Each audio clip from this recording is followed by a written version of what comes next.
Hi, today's good person to know is Sherilyn Shackell. She's founder of the Marketing Academy, a non-profit and voluntary organisation that she set up to bridge the gap between experienced marketers and emerging talent. Sherilyn's talk was on leadership and how to take total responsibility for your future.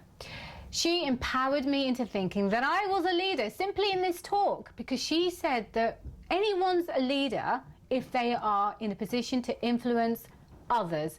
She says they could be your friends, your families, your colleagues, your peers. But if you are in a position to influence others, then you're a leader. Sherilyn said that great leaders are those who take 100% responsibility for their actions and they focus on others before focusing on themselves. Sherilyn says if you want to take ownership of your life and it's not going according to plan, simply due to life's ups and downs, then to change the way you think. Rather than think you can't do something, rephrase it to I can if. I can if. And to visualize what it is that you want and to focus on that, because only then will you materialize it. She also gave 6 fantastic tips and actionables that you can do in order to make yourself into a great leader. The Marketing Academy is a non-profit organisation that I founded 5 years ago. So we run a series of different programs aimed at different generations of marketers and people in the advertising and media industries. And you're never, ever, ever too old to learn. Neither are you too old to completely change your life and completely change your career. If you are in a role that has some sort of influence over someone else, then you are in fact a leader. That's all leadership really is about influencing others to be the best that they can be, to make the right decisions, to help people to make the choices that might make their lives a little bit different. So CEOs or CMOs, and also inspirational speakers and interesting thinkers. And all of them share a trait in common.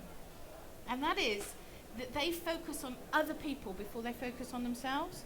Really, really great leaders will seek to see what they can do rather than what they can get. Great leaders take 100% responsibility for every choice and decision they take. They take 100% responsibility for how they feel, how motivated they are, and how driven they are. They don't expect people outside of them to give them this stuff. That's the most empowering position you can be in. But it can be really, really, really tough. It can be really confusing, very, very confusing if you're in a stage where you're just feeling something's just not right and I can't quite work out what it is. And actually, to be honest, I've got a day job to do. I've got enough stuff going on in my life. I don't even know how to make some of these choices. So it's just a bit tough, right? It's easier to let other people make decisions for you. It's also easier to blame other people for how you're thinking and feeling. It's kind of like the path of least resistance. I'm pissed off because you've just pissed me off. But if you're taking ownership of your future, you need to change the way that you think. So if you don't like something, change it. And if you can't change it, change the way you think about it. Your thinking is so powerful. And if your thinking can change or create a day, one day in your life, then could your thinking create change in a week or a month?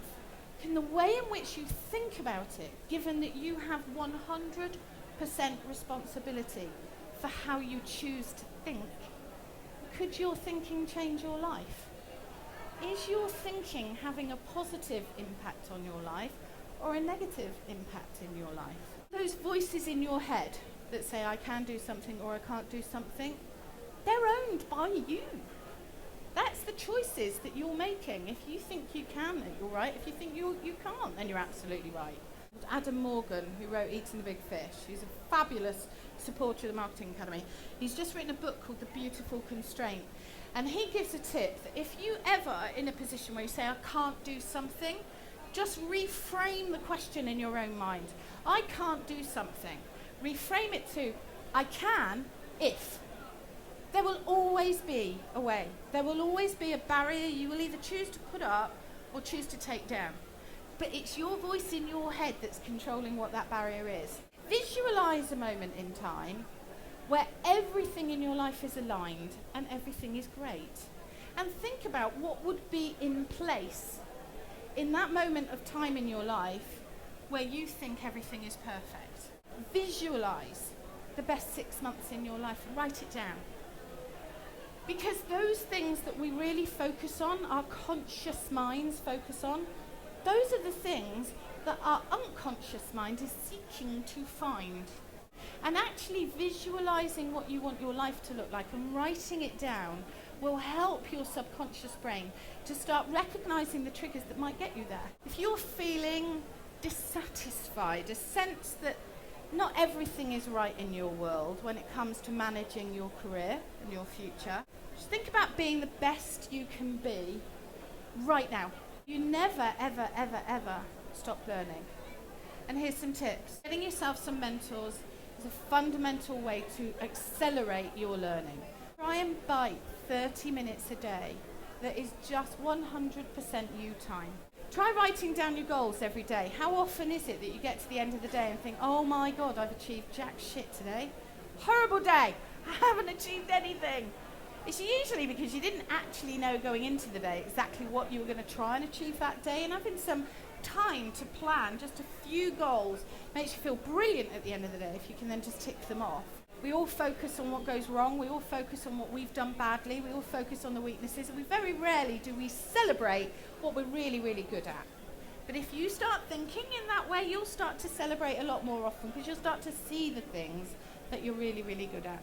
When you're planning your career or you're planning a move, think about the things that really make you flower and thrive. Everybody is seeking their purpose. It's where the thing you love combines with what you're great at, what you're paid for, and what the world needs. And if you can find something that has all of those 4 things in it, you're likely to have found your purpose. Having found it on a Twitter feed in Australia, and it really does work. So I give it to you just to have a think about what that means in your life. What are the drivers that are making you really happy? And what are the demotivators that are making you less happy? You're probably all familiar with what's known as the hygiene factors, right? So that is, am I earning enough money? Is the commute okay? What's my office environment like? What's my job title? The motivators have to be in place for you to truly thrive. So the motivators are recognition, responsibility, achievement, personal growth, feeling appreciated, feeling involved, feeling that you're being developed, right? When people are looking to change roles, they very often think that the reason why they're feeling like they need to change is because there's something wrong with the hygiene factors. It's very easy to justify the fact that you're feeling like you need to move on because, frankly, you just don't think you're being paid enough. But it's rarely the main reason why people want to move on, and it's hardly ever the reason why people choose to take a role. It's usually because something around the motivators are either out of kilter, meaning that you want to move, or they're absolutely aligned, which means that you're pulled to that job opportunity. Avoid making any decisions in times of personal crisis. What happens if there's any real stuff going on in your private life? Those hygiene factors and motivators get all skewed up. Next tip is about building your brand. And this is about knowing who you are. So these are just a couple of tips around building your brand. Think of yourself as a product or a proposition or a service. How should you present yourself or promote yourself? So think about having a set of brand guidelines. Raise your profile by doing a lot of work internally within your organisation. Best way to get promoted. Put yourself above the parapet. Think about how your knowledge, your skill set, your strengths can benefit other people within your organisation. Get some tools in place. So if you are going on a journey where you're thinking about managing your career, it's really important that you have the tools in place right now, even if you're just thinking about it. First one is to practice an introduction, 10-second introduction. You never know when that very, very person who is going to be pivotal in your next career move might be sitting next to you. You need to get into the practice, if you like, of being able to articulate who you are, what you do, in a very, very short soundbite, so that you can begin to build relationships and networks with those around you. And update your shop front, so that is, make sure that your CV is updated all of the time. Think about making it very, very professional. Get some headshots done, professional headshots done. Create a website for yourself. There's a lot. Aboutme.com is a really, really great one.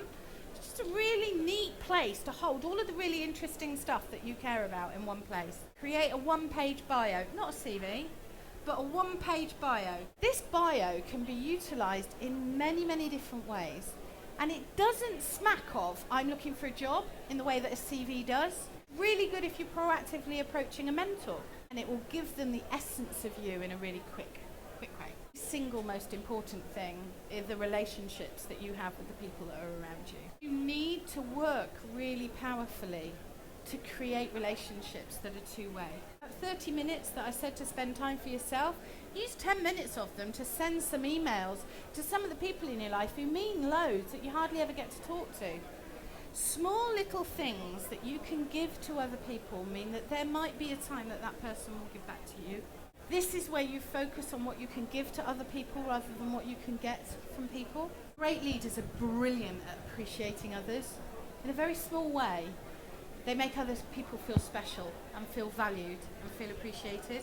So just make sure that you're thinking, how can I tell you how much I appreciate the way you make me think and feel? And what tends to happen is it has a ripple effect. So if you appreciate somebody, you make them feel absolutely fantastic, right? They're likely to go off and make somebody else feel really fantastic, which is what leadership is all about. Last tip. When you are thinking about your future, always choose the thing that makes your heart beat faster. If your heart isn't beating out of your chest, then what are you doing? If you're not doing that in the company that you're working in, you're probably in the wrong one.